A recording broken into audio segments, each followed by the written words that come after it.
राधे श्री राधे राधे श्री राधे श्री राधे श्री राधे श्री राधे श्री राधे श्री राधे श्री राधे श्री राधे श्री राधे श्री राधे श्री राधे राधे श्री राधे श्री राधे श्री राधे राधे श्री राधे श्री राधे श्री राधे राधे श्री राधे। प्रेम से बोले कृष्ण कन्हैया लाल की जय हो। भक्तवत्सल भगवान की जय हो। अष्टम स्कंद की कथा में हम लोग प्रवेश करते हैं। त्रिकुट नामक पर्वत पर एक हाथी अपने पूरे परिवार के साथ रहा करता था। उसके पास 100 पत्नियां और 150 पुत्र थे। वह प्रतिदिन एक सरोवर में तालाब में स्नान करने जाया करता था। तालाब में स्नान करने जाता था। उस दिन भी वो अपने परिवार के साथ तालाब में स्नान करने गया और उस हाथी का पैर एक ग्राह ने पकड़ लिया। ग्राह ने जब पैर पकड़ा हाथी का, उसे जल में खींचने लगा। गज के जितने भी परिवारी जन थे, पत्नी थी, पुत्र था, सब सूर्ण से सूर्ण मिला करके खींचने लगे, लेकिन ग्राह बलवान पड़ गया और वह ग्राह खींचता चला गया। धीरे धीरे पत्नी, पुत्र, गज के सब छोड़ करके निकल गए। अंत में वह गजराज जब पूरी किसी का सहारा नहीं मिला, तब उसने परमात्मा को पुकारा। और जब भगवान को पुकारा तो भगवान, उसने सबको पुकार लिया, नाम किसी का नहीं लिया। भगवान ने सोचा कि जहाँ किसी का नाम नहीं लिया जाए वह मेरा ही नाम होता है। और भगवान तत्क्षण उसकी रक्षा करने के लिए पहुंच गए और भगवान ने सुदर्शन से ग्राह के मुख को विदीर्ण कर दिया और ग्राह से गज की रक्षा कर दी। कथा सभी लोग जानते हैं। एक बात दिमाग में आती है, शायद आप लोगों के मन में आई हो ना आई हो, पर एक बात आती है यहां पर। भगवान को पुकारा किसने था? भगवान को किसने पुकारा था? आप लोग बताओ, किसने बुलाया था भगवान को? किसने स्तुति गाई थी? गज ने। गज ने ही तो स्तुति गाई। गज ने भगवान को पुकारा जब कष्ट में पड़ा। और भगवान आए तो पहले उद्धार किसका किया? ग्राह का उद्धार किया। बुलाया किसी और ने और उद्धार पहले कर दिया किसी और का। भगवान कहते हैं, जो मेरी शरणागति लेता है मैं तो उसका उद्धार कर ही देता हूं, लेकिन जो मेरे भक्तों का चरण पकड़ लेता है उसका पहले उद्धार कर देता हूं। गज का बाद में किया और ग्राह का उद्धार पहले कर दिया। प्रेम से बोले भक्तवत्सल भगवान की। ये जो मगर था, गज ग्राह था, यह पूर्व जन्म में हुहू नाम का गंधर्व हुआ करता था। एक दिन यह जल में, अच्छा लोगों को हंसाता रहता था। एक दिन एक महात्मा जी जल में स्नान कर रहे थे और ये महात्मा जी के पैर को पकड़ के जल में खींचने लगा।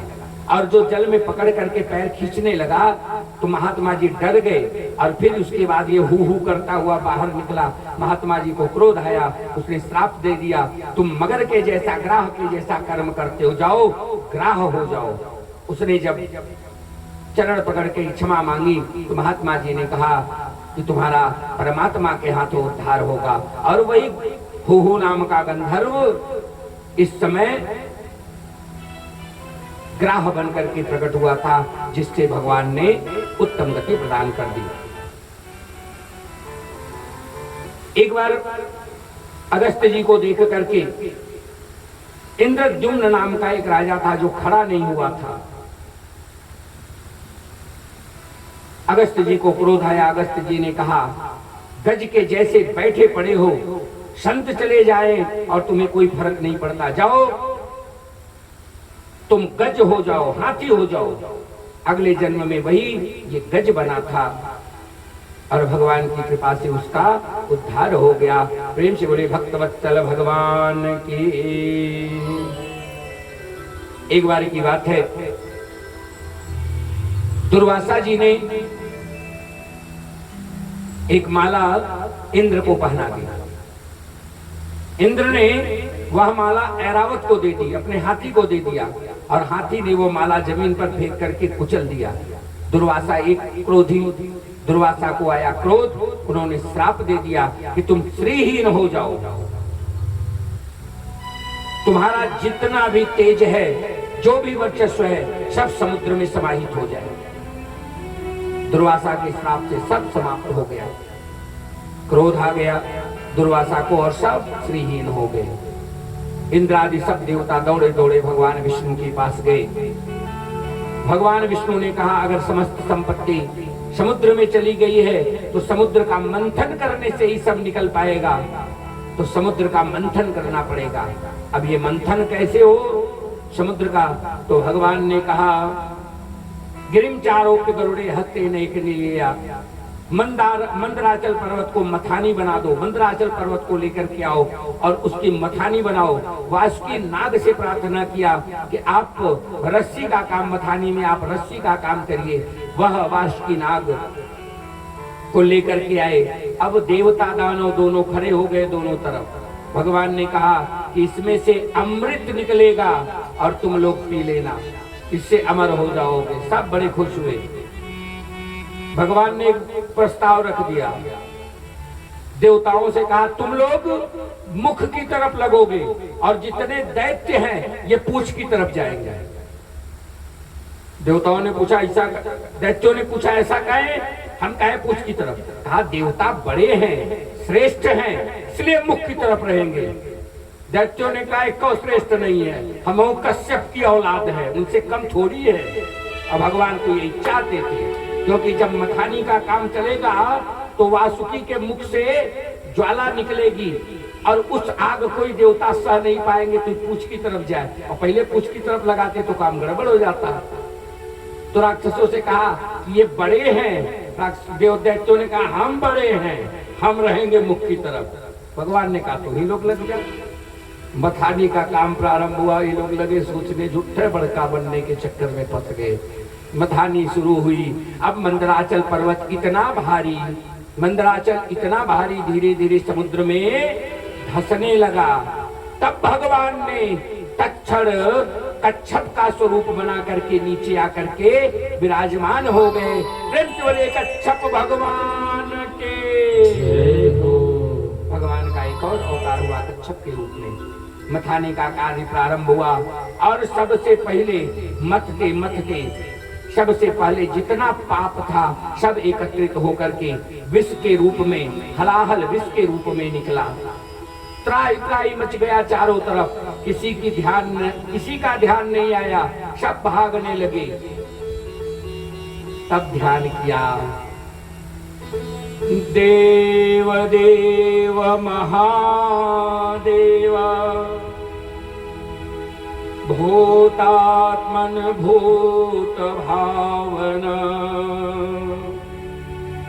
त्राहि न शरणापन्ना त्रैलोक्य दहनात् विषात्। हे बाबा भोलेनाथ, इस विष से आप ही रक्षा करिए। और तक्षण भगवान भोलेनाथ प्रकट हो गए और प्रकट होकर के मुख से नाम को निकाला और पूरा विष पान कर गए। और मां कहते कहते पूरा विष भगवान ने अपने गले में स्थापित कर लिया और भगवान का गला नीला हो गया। भगवान नीलकंठ कहलाए, विषधर कहलाए। प्रेम से बोले नीलकंठ भगवान के जय हो।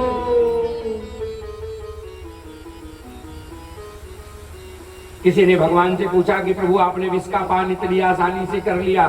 भगवान ने कहा देखो सबसे बड़ी चीज तो यही है कि बाहर से आया विष, अंदर से निकला राम और दोनों गले में आकर के कर गए विश्राम। यही हुआ है और ये कंठ में ही है। भगवान ने हलाहल विष का पान कर लिया। उसके बाद कामधेनु निकला जो ऋषियों ने ले लिया, चंद्रमा निकले जो भोले बाबा के मस्तक पर जाकर के विराजमान हो गए, कौस्तुभ मणि निकली भगवान श्री नारायण के अंग में जाकर के समाहित हो गई, अप्सराएं निकली स्वर्ग लोक को चली गई, उत्सैत्रवा घोड़ा आया जिसे बलि ने ले लिया, ऐरावत हाथी इंद्र को प्रदान कर दिया गया, कल्प वृक्ष निकला जो स्वर्ग लोक को चला गया। अब तो मैया लक्ष्मी का प्राकट्य हुआ, मथानी मथते मथते मैया लक्ष्मी निकली। प्रेम से बोले लक्ष्मी मैया की। ये श्रीमद् भागवत के 8वें स्कंद के अष्टम स्कंद के 8वें अध्याय के का 8वां श्लोक है। अष्टम स्कंद के अष्टम अध्याय का अष्टम श्लोक है। जिसको जीवन में धन की कामना हो, लक्ष्मी की कामना हो, वह इसका नित्य जप करे, माता की कृपा से धन धान्य की समृद्धि होती है। ततश्चाविर्भूत साक्षात् रमा भगवत्परा रजयन्ति दिशः कांचा विद्युत सौदामिनी यथा। सब चाहने लगे कि लक्ष्मी मैया हमें मिल जाए, हमें मिल जाए। सब वहां पर खड़े थे, लेकिन लक्ष्मी मैया ने अपने पति श्री हरि श्री नारायण को चुना। प्रेम से बोले लक्ष्मी नारायण भगवान के। वारुणी निकली जिसे असुरों ने ले लिया, और तब भगवान का एक और अवतार हुआ धन्वंतरी के रूप में। प्रेम से बोले धन्वंतरी भगवान की।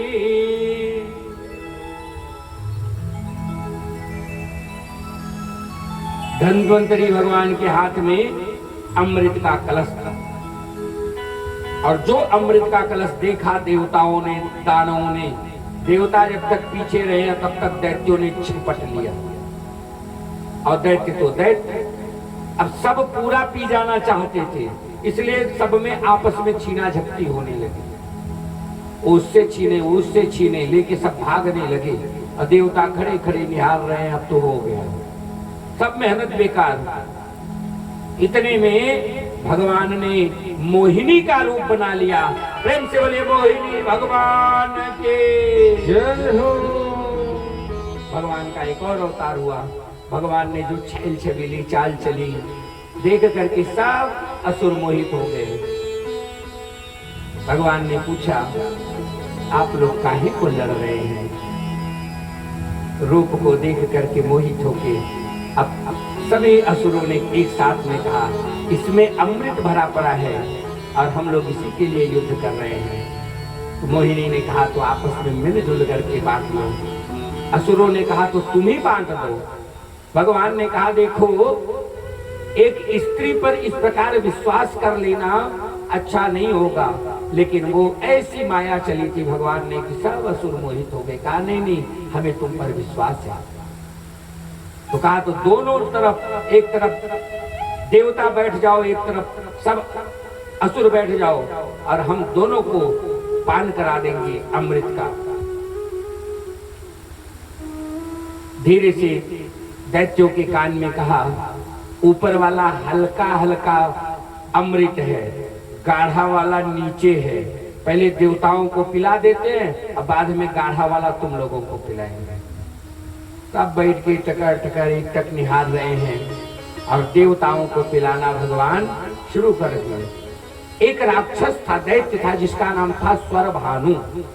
वह भी जाकर के देवताओं में, उसको शंका हुई, उसने देवताओं का स्वरूप बनाया और जाके देवताओं में मिल गया।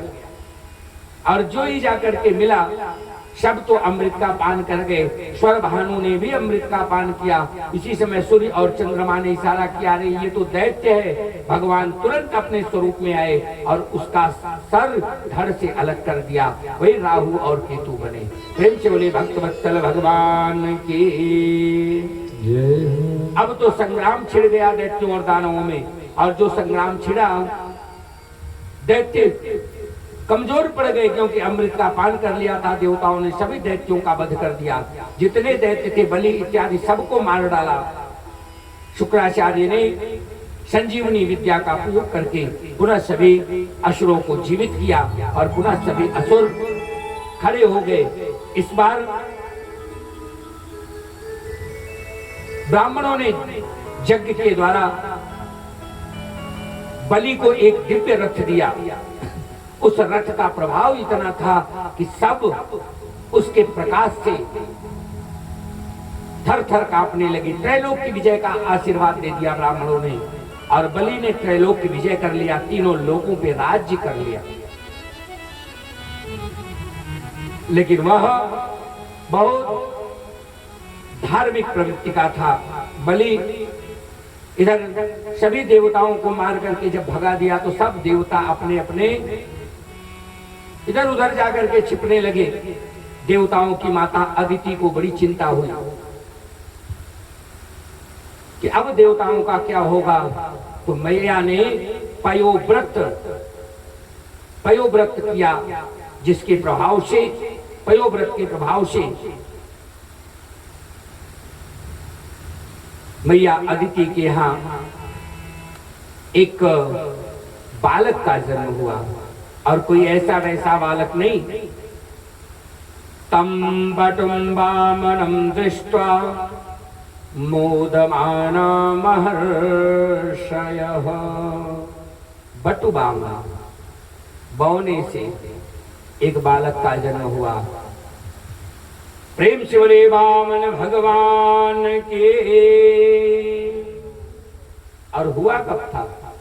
भादों का महीना, अभिजीत मुहूर्त, मध्याह्न के ठीक 12 बजे द्वादशी के दिन भगवान ने अवतार ले लिया। प्रेम से बोले वामन भगवान की।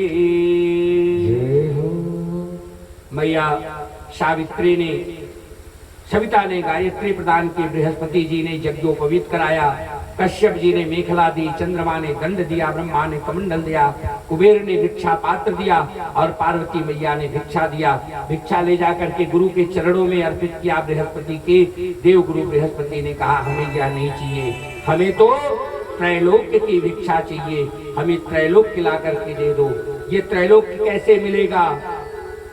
तब बृहस्पति जी ने बताया कि महाराज बलि इस समय यज्ञ कर रहे हैं और आप वहां जाकर के बलि से त्रैलोक्य की भिक्षा मांग करके लेकर के आओ। भगवान छोटे छोटे डग भरते हुए बड़ा प्यारा सा बौना सा स्वरूप, हाथ में छत्र लिए हैं, भिक्षा पात्र है, यहाँ पर आसन दबाए हुए बलि के दरवाजे पर आकर के खड़े हो गए। प्रेम से बोले भक्तवत्सल भगवान की जय हो। आज आए बलि के द्वार वामन ब्रह्मचारी। आज आए बलि के द्वार वामन ब्रह्मचारी। आज आए बलि के द्वार वामन ब्रह्मचारी। आज आए बलि के द्वार वामन ब्रह्मचारी।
जो देखा बलि ने अपने दरवाजे पे भगवान के स्वरूप को गदगद हो गया, दौड़ करके गया।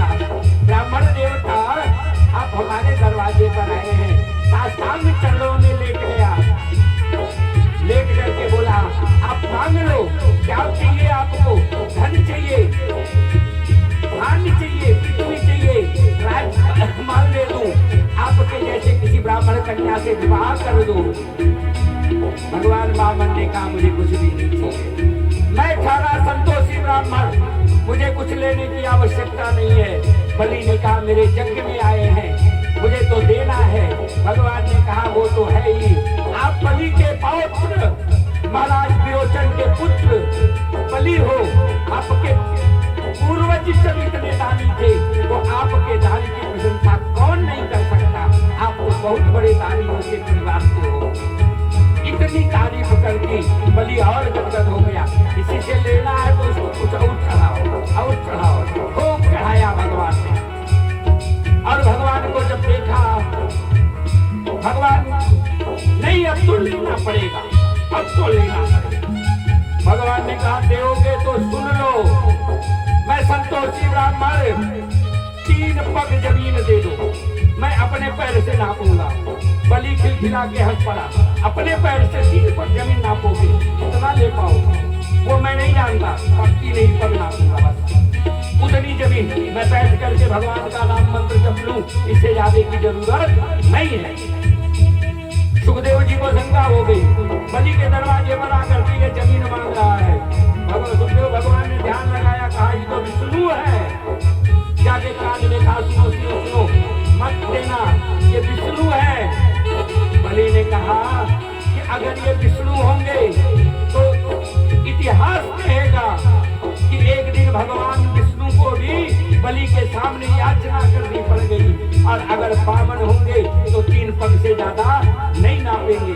अन्य जगह पे कथा आती है, अन्य जगहों पे कथा आती है कि शुक्राचार्य महाराज, शुक्राचार्य महाराज जो है वह शुक्राचार्य महाराज कमंडल में घुस गए और भगवान ने अपने आसन से गुस्सा निकाला और उसके छेद में डाल दिया।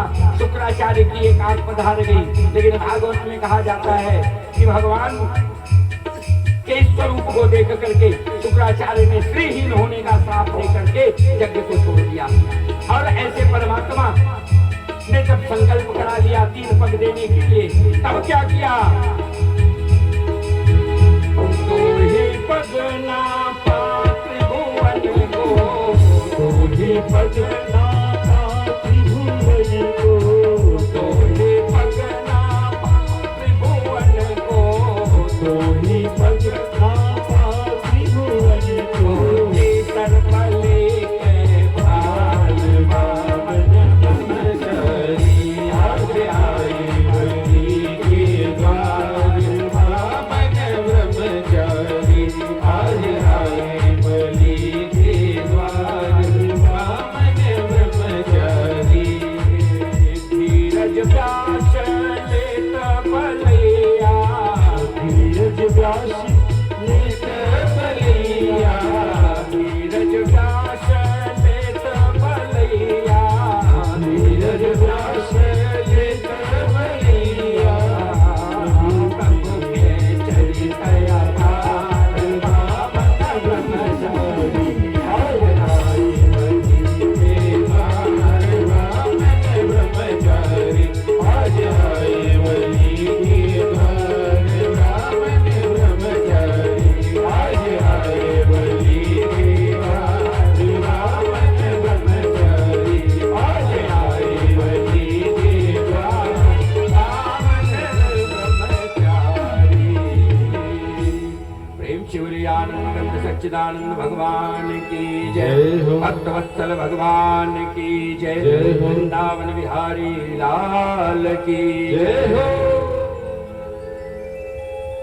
जब 2 पग में पूरी पृथ्वी को नापा, पहली बार जब पांव को उठाया और वह पांव आकाश में गया, आकाश गंगा को चीरता हुआ, तो ब्रह्मा जी ने भगवान के उसी पाद को धो करके, पैर को धो करके अपने कमंडल में रख लिया। कालांतर में वही ब्रह्मा जी ने गंगा के स्वरूप में भेजा था। भगवान विष्णु की के पद कमल से निकली गंगा है, जो भगवान ब्रह्मा के कमंडल में जाकर के विश्राम कर गई। 2 ही पग में पूरा त्रिभुवन नाप लिया। बलि से पूछा तीसरा पैर कहां रखूं? बलि ने कहा भगवान, धन बड़ा होता है कि दाता, धन का मालिक? भगवान ने कहा धन का मालिक बड़ा होता है। तो कहा तो धन का मालिक आपके सामने खड़ा है। पर भगवान ने तीसरा पैर बलि के सर पे रख दिया। प्रसन्न हुए भगवान। बोला मांगो, क्या मांगते हो? बलि ने कहा प्रभु देना ही चाहते हो तो हमें ऐसा आशीर्वाद दे दो कि मैं जब भी, पाताल लोक का राज्य दे दिया उस भगवान ने, तो कहा बलि ने कि मैं जब भी अपने घर से निकलूं आपका दर्शन हो, बस इतना दे दीजिए। अब भगवान परेशान, किस दरवाजे से निकल जाए पता नहीं, इसलिए भगवान अब कब निकले, इसलिए भगवान 24 घंटा द्वारपाल बन करके बलि के यहाँ थे। मैया लक्ष्मी गई और बलि को रक्षा सूत्र बांधा, और रक्षा सूत्र बांधने के बाद बलि से प्रार्थना किया। बलि ने कहा आप बहन हो, क्या चाहिए मांगो, क्या आपको दे सकता हूँ? उन्होंने अपने पति को मुक्त कराया। मंत्र है जेन बद्धो बलि राजा दानवेंद्रो महाबलः। तो जिस प्रकार से बंधन किया था वहां से भगवान को मुक्त करा करके मैया लक्ष्मी लेकर के आई। प्रेम से बोले लक्ष्मी नारायण भगवान की जय हो। आनंद कंद सच्चिदानंद भगवान की जय हो। अब तो वह घड़ी नजदीक आ रही है।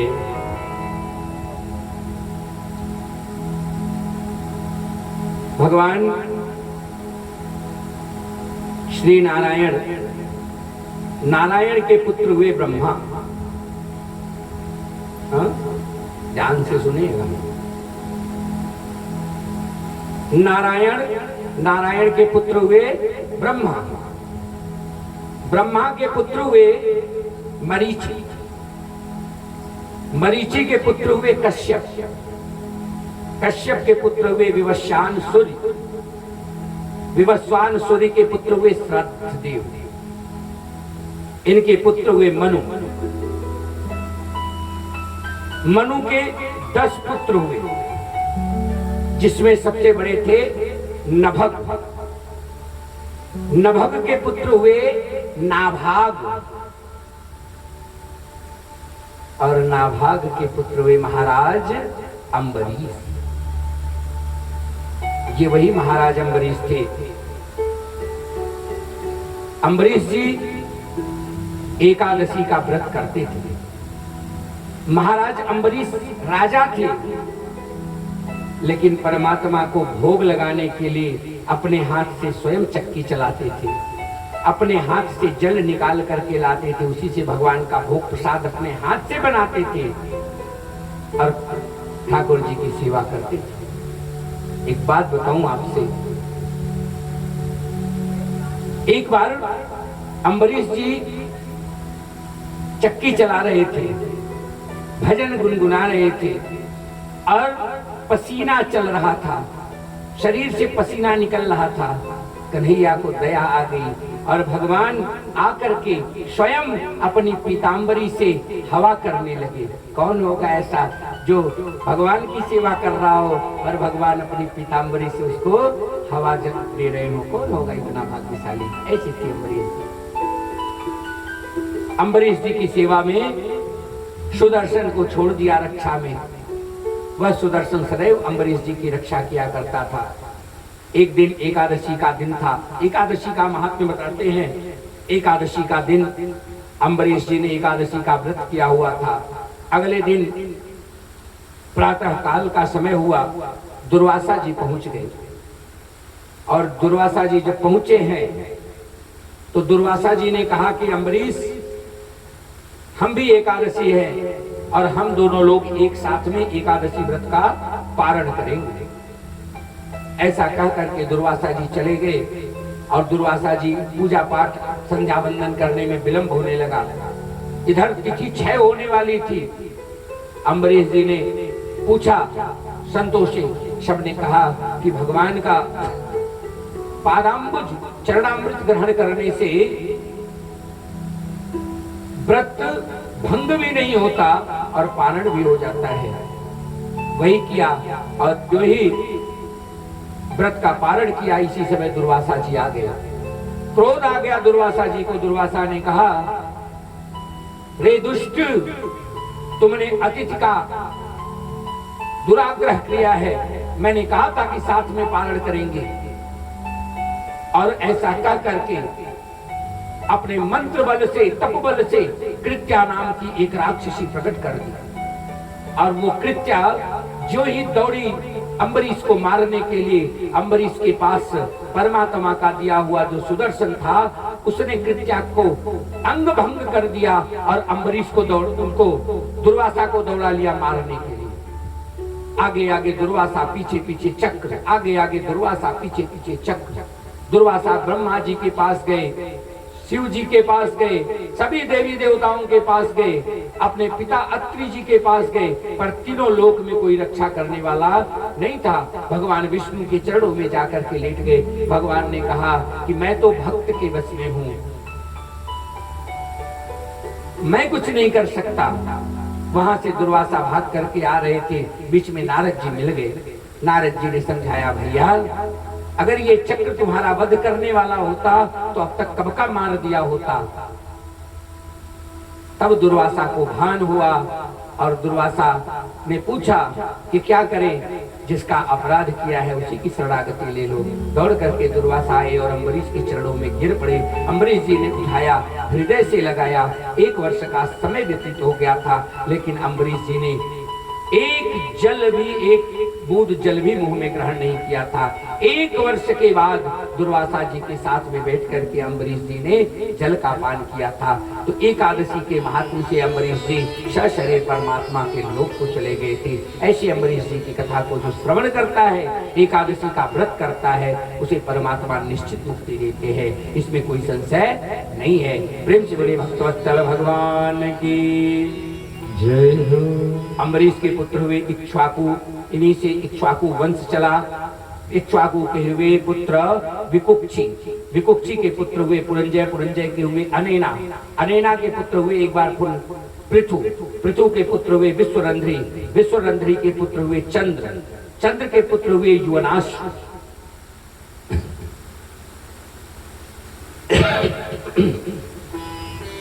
ये युवनाश्व के पास कोई संतान नहीं थी।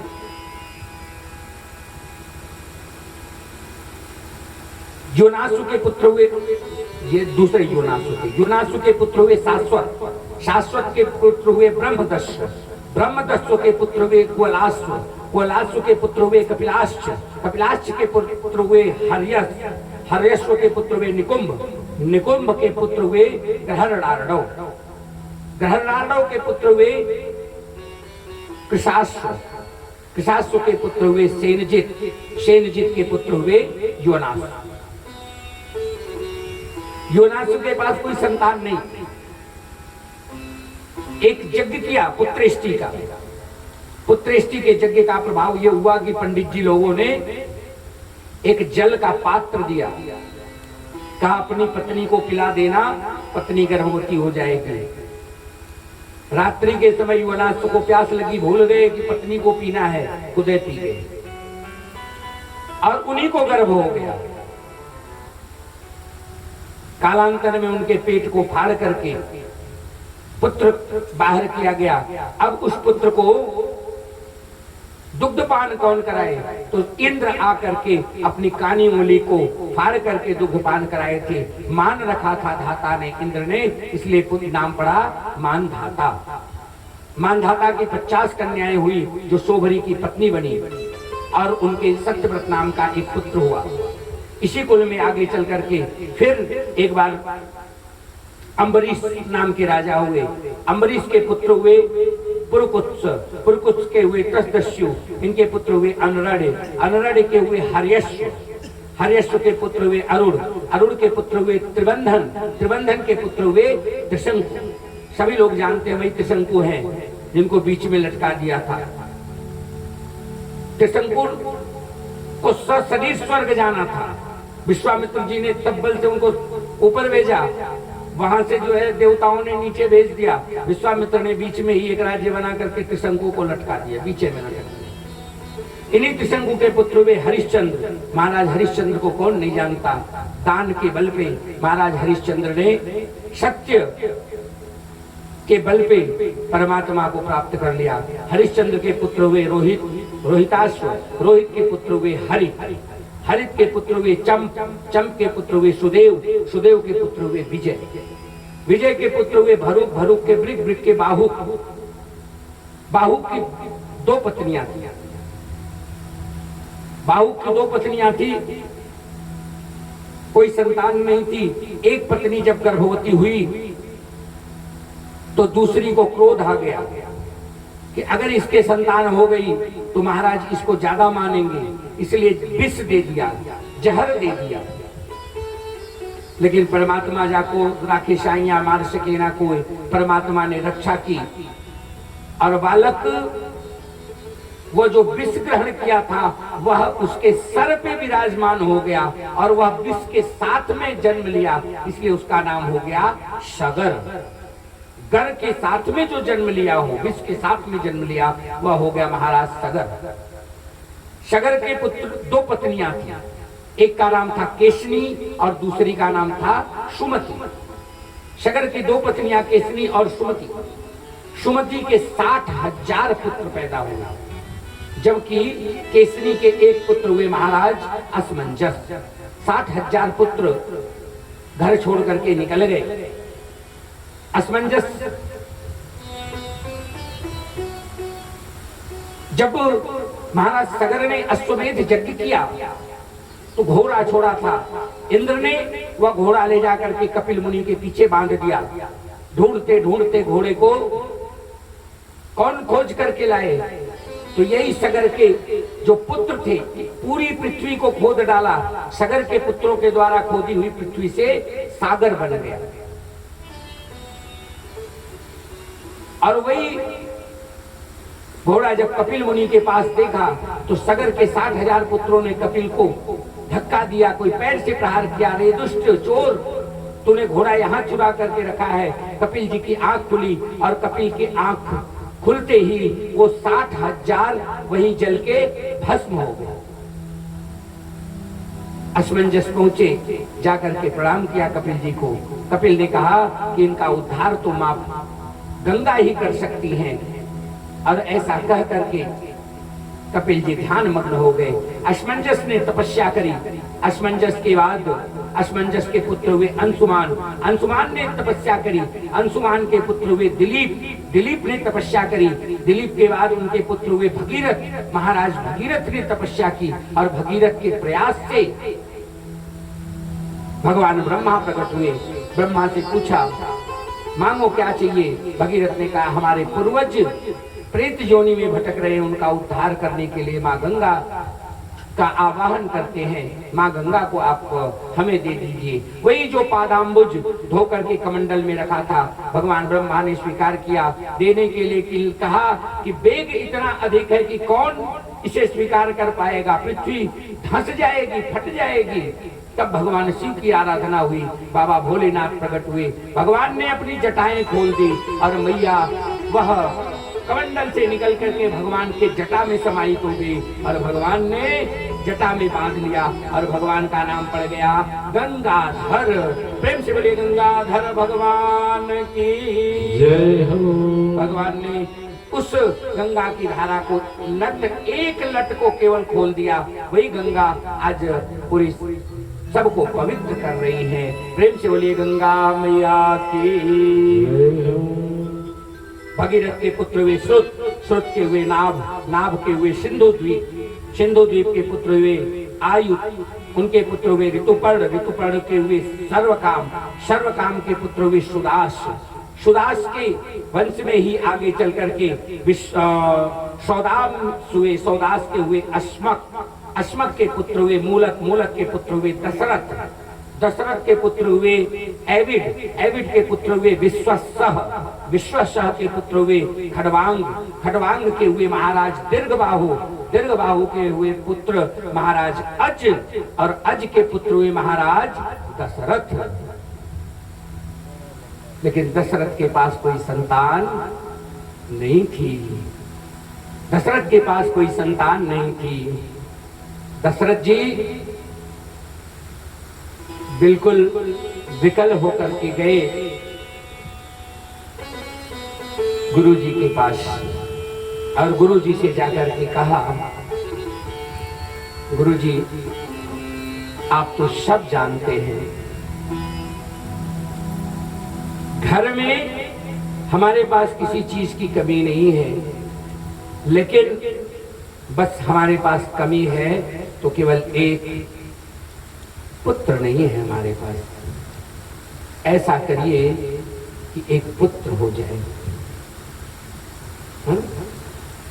अरे थरिया ना बाजल गुरुजी, थरिया ना बाजल। थरिया बाजल मतलब समझते हैं ना, जब घर में लड़का होता है तो क्या होता है, सबसे पहले थरिया बजा के कहा जाता है ना, थरिया बजावल जाला घरे में ना। लड़का होए तो पहली खुशखबरी थरिया बजा के होला। तो जाकर के दशरथ जी कहते का है, अरे थरिया ना बाजल गुरुजी, थरिया ना बाजल, थरिया ना बाजल गुरुजी, थरिया ना बाजल। बाकी बीत गइल बाबुरिया घरवा, थरिया ना बाजल, सगरी बीत गइल बाबुरिया, बाकी थरिया ना बाजल, थरिया ना बाजल गुरुजी, थरिया ना बाजल, थरिया ना बाजल गुरुजी, थरिया ना बाजल। सगरी बीत गइल बाबुरिया, बाकी थरिया ना बाजल। सगरी बीत गइल बाउमरिया, बाकी थरिया ना बाजल।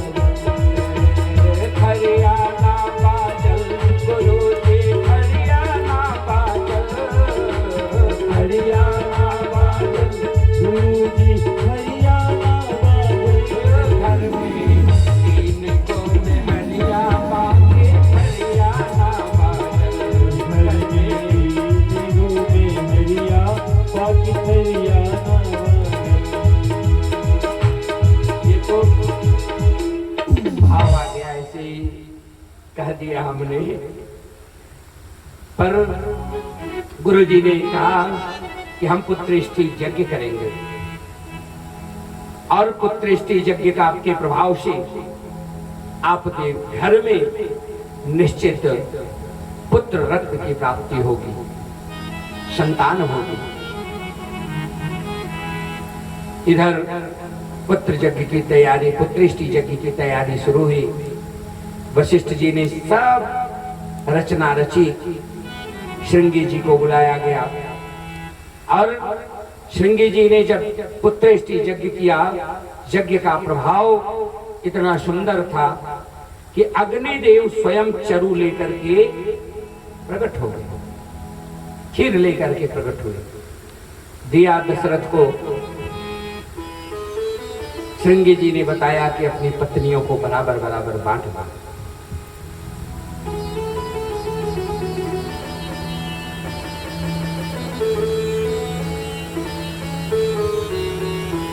पूरी जितना भी चरु था उसका 2 भाग किया। आधा भाग कौशल्या को दे दिया, एक भाग कैकेयी को दे दिया,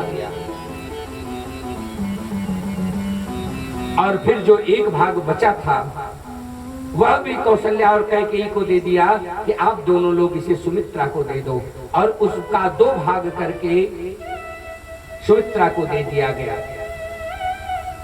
तीनों माइयों ने वह चरु ग्रहण किया। धीरे धीरे समय व्यतीत होता गया, समय व्यतीत होता गया और भगवान की महती कृपा हुई, परमात्मा की कृपा हुई।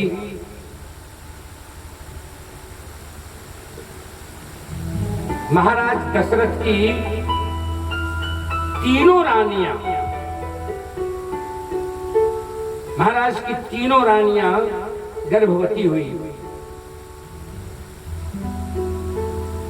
कालांतर में पुत्र जन्म दिया।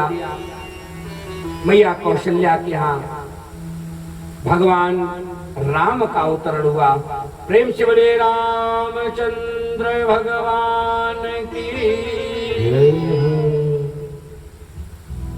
मैया कैकेयी के यहाँ भरत जी का जन्म हुआ। प्रेम से बोले भरत भगवान की। और तीसरा सुमित्रा जी के यहाँ 2 पुत्रों का जन्म हुआ, लक्ष्मण और शत्रुघ्न का। प्रेम से बोले लक्ष्मण भगवान की, शत्रुघ्न भगवान की। भगवान राम का जब अवतरण हुआ, अभी कक्ष में कोई नहीं। मैया कौशल्या के कक्ष में एक दिव्य तेज प्रकाशित हुआ।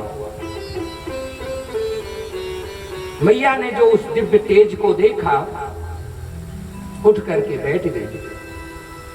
भगवान चतुर्भुज रूप में मैया के कक्ष में प्रकट हो गए।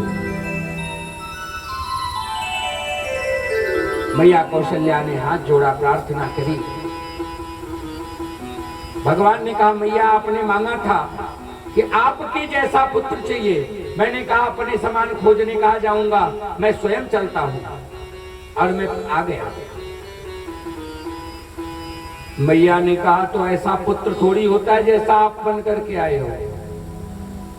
ऐसा पुत्र होगा? पुत्र ऐसा नहीं होता। भगवान ने कहा, तो मैया कैसा पुत्र होता है?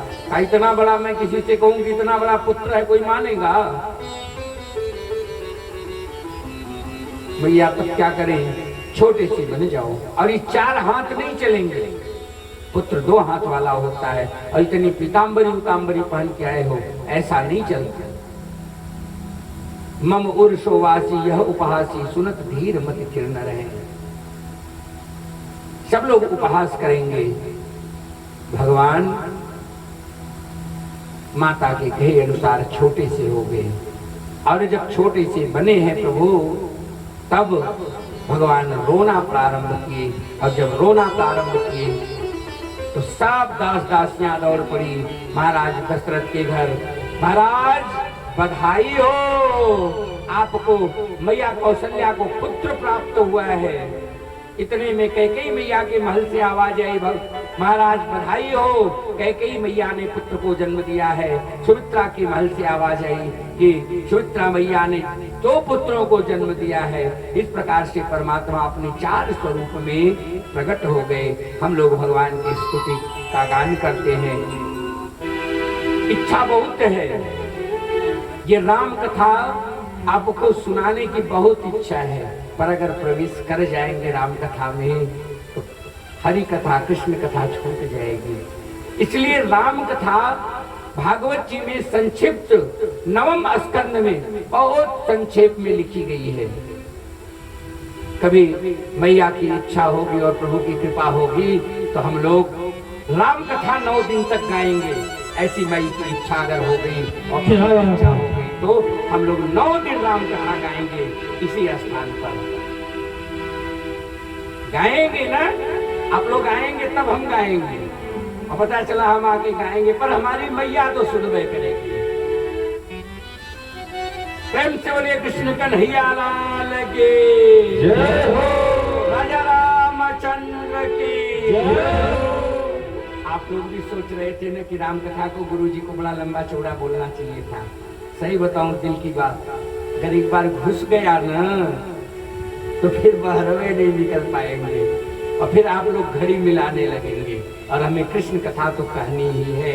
इसलिए यही से हम लोग भगवान की स्तुति को गाते हैं और जितने भी भागवत जी में राम कथा है उतना सुनाते हैं और आपके सामने ये वचन देते हैं कि एक बार इस स्थान पर राम कथा अवश्य गाएंगे कि हमारा आप सबके साथ बिल्कुल वचनबद्ध है आपके साथ। जय हो जय हो जय हो। प्रेम से बोले श्री और रामचंद्र भगवान की जय जय हो। हे प्रगट कृपाला दीन दयाला कौशल्या हितकारी। हे प्रगट कृपाला दीन दयाला कौशल्या हितकारी। हर्षित महतारी मुनि मनहारी अद्भुत रूप निहारी। हे प्रगट कृपाला दीन दयाला कौशल्या हितकारी। लोचन अभिरामा तनु घनश्यामा निज आयुध भुज चारी। भूषण वनमाला नयन विशाला शोभा सिंधु करारी। हे प्रगट कृपाला दीन दयाला कौशल्या हितकारी। कहा सुन गई जोरी और स्तुति तोरी यही विधि करा अनाता। माया गुण ज्ञाना तिल गया पाना वेद पुराण बनंता। हे प्रगट कृपाला दीन दयाला कौशल्या हितकारी। करुणा सुखी सागरे सब सुख करे।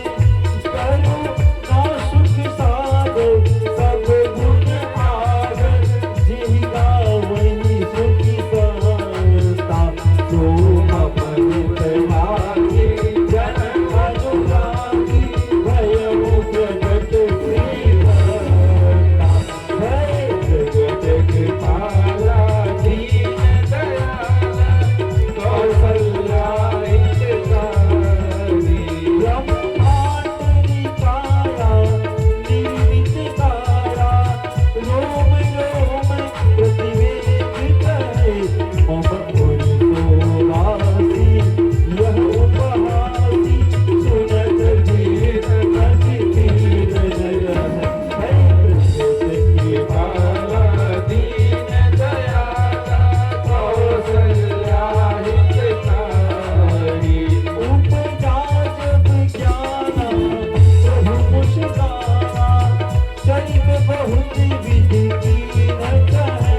कही कथा सुनाए मानो बुझाए यही प्रकार सुत प्रेम है।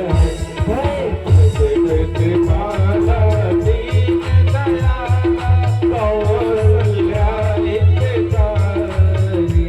माता पुनि बोली सोमति डोली कजहु तात यह रूपा।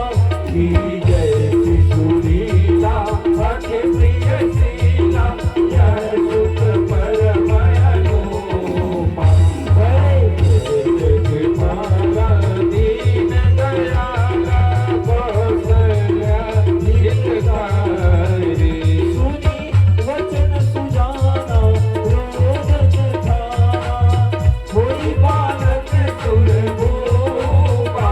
यह चरित जिहावन हरि पद पावन देखि नहीं भव भूपा। हे प्रगट कृपाला दीन दयाला कौशल्या हितकारी। हर्षित महतारी मुनि मनहारी अद्भुत रूप निहारी। विप्रधेनु सुरसंत लीन मनुज अवतार निज इच्छा निर्मित गुतनु माया गुण गोपाल। प्रेम से बोलिए राजा रामचंद्र भगवान की जय हो।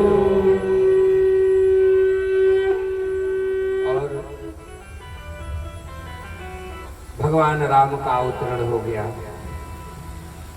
एक ही श्लोक में भगवान के अवतरण की कथा कह दी। माता रामो मत पिता रामचंद्र, स्वामी रामो मत सखा रामचंद्र, सर्वस्वं मे रामचंद्रो दयालु,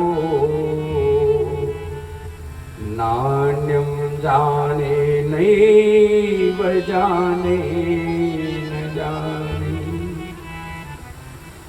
राघवेंद्र सरकार की कृपा।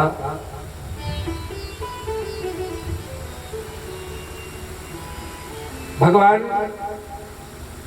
का अवतरण हुआ। भगवान ने बहुत सी लीलाएं करी, बाल लीलाएं करी। मैया कौशल्या के आंगन में ठुमुक ठुमुक करके चले। सबका नामकरण हुआ। नामकरण के बाद कौशल्या जी के आंगन में ठुमके लगा करके भगवान नृत्य करते रहे। धीरे धीरे थोड़े बड़े हुए। विश्वामित्र जी आए, लेकर के वन में गए। राक्षसों से अपनी रक्षा करने के लिए भगवान ने ताड़का का वध किया, जिससे विश्वामित्र निर्भीक होकर के यज्ञ कर सके। उसी समय धनुष यज्ञ का आयोजन हुआ और धनुष यज्ञ के आयोजन में विश्वामित्र जी अपने दोनों शिष्य राम और लक्ष्मण के साथ पहुंचे। वहां पर सब देश विदेश के राजा आए हुए थे। सबने प्रयास किया, लेकिन धनुष यज्ञ पूरा नहीं हो पाया। किसी ने धनुष उठाया, हिला तक नहीं पाए धनुष को। एक छोटी सी बात केवल बता देते हैं, धनुष यज्ञ का ही आयोजन क्यों किया जनक जी ने। जब मैया सीता छोटी थी, जानकी छोटी थी, तो यज्ञशाला में लेपन का कार्य कर रही थी। जिस धनुष को लोग हिला भी नहीं पाते थे, उस धनुष को मैया ने एक हाथ से उठाया और जमीन का लेपन करने लगी।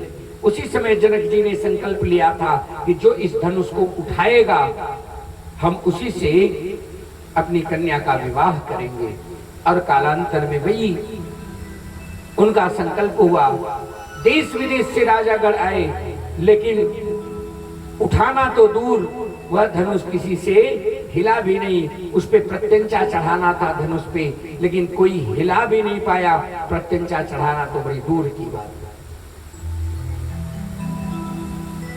तब विश्वामित्र से आज्ञा लेकर के भगवान श्री राम स्वयं जाकर के प्रत्यंचा चढ़ाए हैं। और जो प्रत्यंचा चढ़ाए, धनुष दो भागों में विभाजित हो गई। जयकार होने लगे और वहीं पे भगवान का विवाह मैया जानकी के साथ वही हो गया। प्रेम से बोले सिया राम की जय हो। एक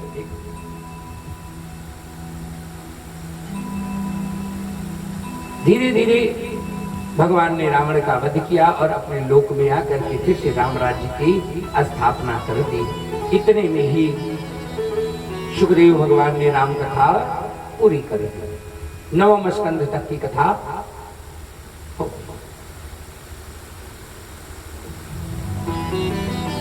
सुखदेव भगवान ने कहा, अर्थात श्रूयतां राजन्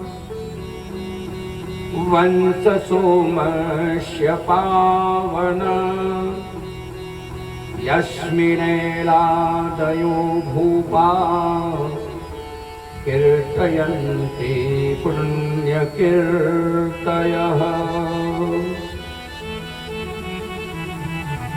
और एक ही श्लोक में पूरी कृष्ण कथा कह दी।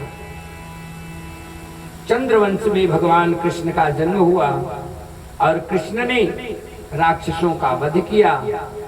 और राक्षसों का वध करने के बाद पांडवों की सहायता करी, और पांडवों की सहायता करने के बाद अंत में द्वारकापुर को आए और वहीं से अपने लोक को गमन कर गए।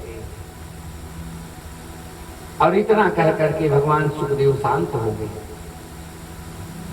जब भगवान सुखदेव शांत हुए तो परीक्षित जी भगवान का मुख देखने लगे।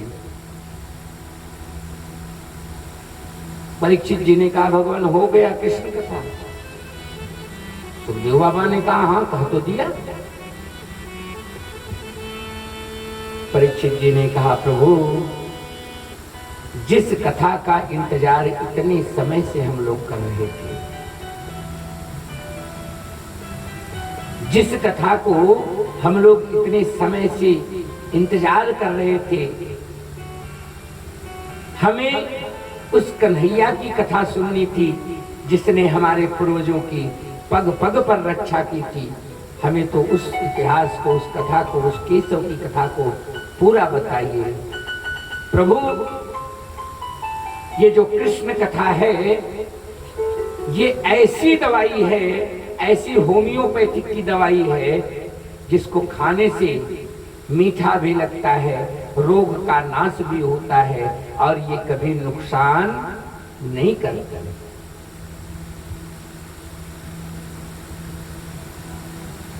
इसलिए हमें तो मीठी वाली दवाई दे दो, उस कृष्ण कथा को सुना दो। सुखदेव भगवान क्षण भर के लिए शांत हो गए, मुस्कुराए और फिर कथा प्रारंभ करी। भगवान नारायण, नारायण के पुत्र हुए ब्रह्मा, ब्रह्मा के पुत्र हुए अत्रि जिनकी पत्नी थी अनुसुईया। बताया था पीछे कथा हमने। अत्रि के पुत्र हुए चंद्र, ये भी मैंने आप लोगों को यहां तक कथा सुना दी। यहीं से चंद्रमा से चंद्रवंश चला। चंद्रमा के पुत्र हुए बुध, बुध के पुत्र हुए पुरुरवा, पुरुरवा के 6 पुत्र हुए आयु, सुतायु, सत्यायु, रय, विजय, जय। इसी क्रम में आगे चल करके हुए महाराज गांधी। गांधी के पुत्र हुए विश्वामित्र और विश्वामित्र के 100 पुत्र हुए। इसी क्रम में आगे चल करके महाराज नहुस हुए। नहुस के 6 पुत्र हुए यति, ययाति, संयाति, आयाति, वियाति और कृत। महाराज ययाति के 2 विवाह हुए। एक विवाह हुआ था शुक्राचार्य की पुत्री देवयानी के साथ और दूसरा विवाह हुआ था दासी शर्मिष्ठा के साथ।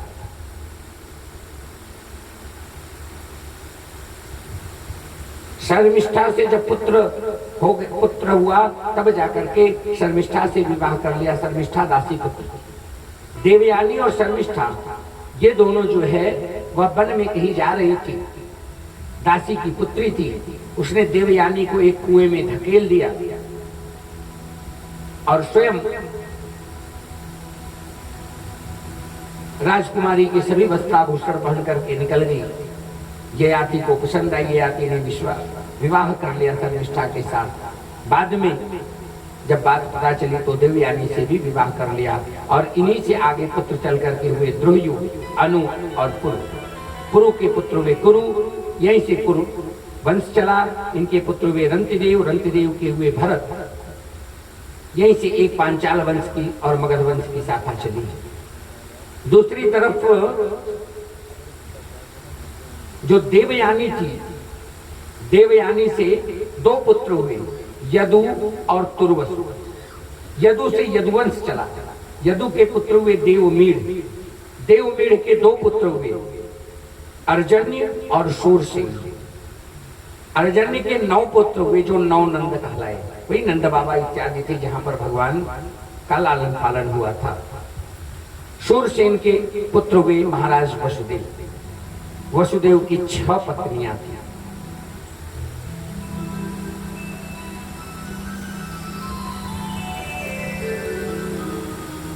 उसी समय एक राजा था कंस, जिसने अपने पिता उग्रसेन को बंदी बना करके स्वयं राज्य हासिल कर लिया था। बहुत अत्याचार करता था,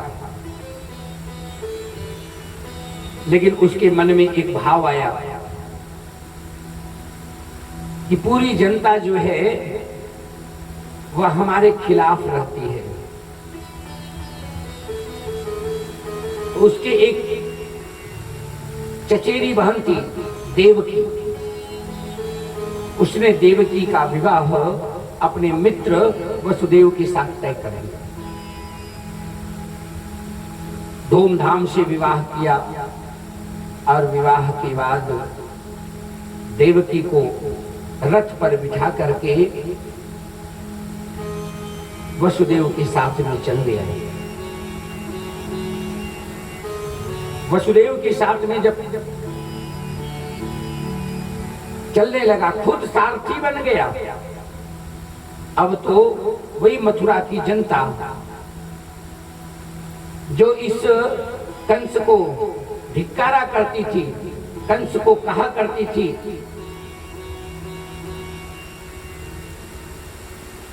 उसने कहा कितना दयालु राजा है, ऐसा राजा कहाँ होगा। अरे हम लोगों से बहुत बड़ा अपराध हो गया जो हमने इसको गलत समझा। भगवान ने सोचा अब तो मामला गड़बड़ हो गया।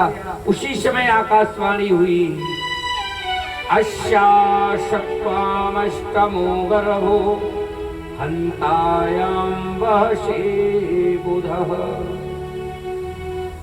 ऐ कंस, जिस बहन को तू लेकर के जा रहा है, इसी देवकी का 8वां गर्भ तेरी मृत्यु का कारण बनेगा।